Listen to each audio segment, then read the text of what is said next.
Cartoon না দেখালে সন্তান খাবার খায় না, এতে কি বাবা মায়ের গুনাহ হবে?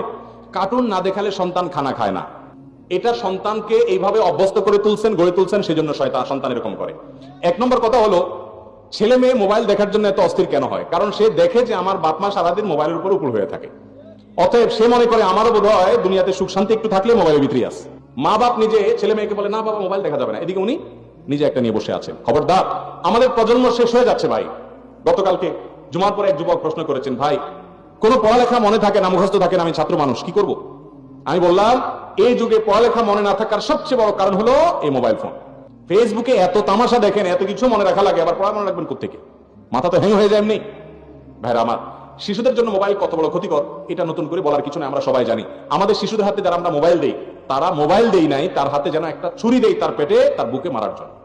অতএব এটা থেকে আমরা বেরিয়ে আসতে হবে। একটু বাপ মা সচেতন হলেই সম্ভব, একটু কষ্ট হয় কিছুদিন, আস্তে আস্তে সম্ভব হয়।